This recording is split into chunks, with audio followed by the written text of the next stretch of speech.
بسم اللہ الرحمن الرحیم۔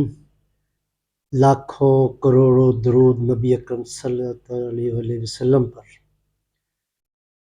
سیرت النبی کے سلسلہ میں آج میں ہاشم بن عبد مناف کا ذکر کرنا چاہوں گا۔ وہ اس لیے کہ نبی اکرم صلی اللہ علیہ وسلم کے دادا عبد المطلب بن ہاشم، اس سے واقعات نبوی اور عرب کے اور مکہ کے حالات پر روشنی جہاں پڑتی ہے، اس پہ جو قریش خاندان ہے اس کے اندر جیسے قسی بن کلاب نے قریش کو مکہ کے گرد آباد کیا اور ان کی سخاوت کا بڑا چرچا تھا اور عرب والے بڑا ناز کرتے تھے ان کی سخاوت پر۔ اسی طرح ان کے ہاشم جو قسی کے بیٹے عبد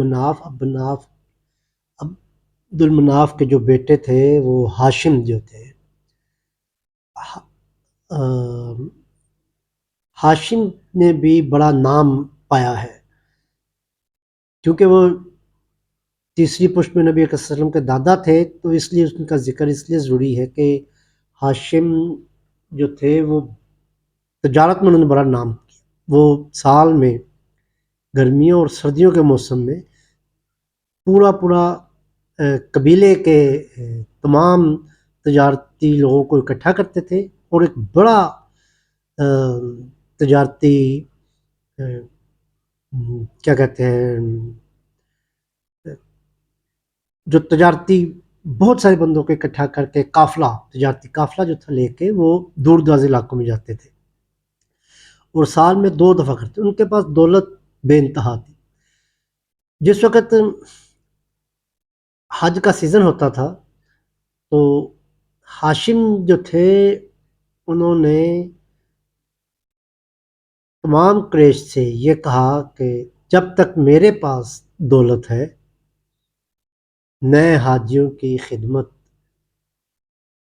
اپنے بل بوتے پہ کروں گا۔ تو انہوں نے قریش سے جو تھے وہ جو اپیل تھی پہلے کہ وہ سب مل کے کرتے تھے، تو ہاشم وہ اکیلے کرتے تھے۔ یہ ان کا بڑا سخاوت میں بڑا نام تھا، اور وہ ہاشم کی وجہ تسمیہ جو میں نے کہیں پڑھی ہے وہ یہ ہے کہ وہ روٹی کو ٹکڑے ٹکڑے کر کے چورنا جیسے کہتے ہیں، چور کر تو وہ سالن میں بھگو کے جو دیتے تھے، اس چیز کو عرب میں اس کو ہاشم کے لقب سے جانتے ہیں۔ عبد مناف کے بیٹے تھے ہاشم، لیکن نام ان کا ابن ہشام نے بھی ہاشم ہی لکھا ہے، اور یہ شاید ان کی معروف اس نام سے تھے تو اسی لیے یہی نام ہے، تو لہٰذا یہ بتانا ضروری تھا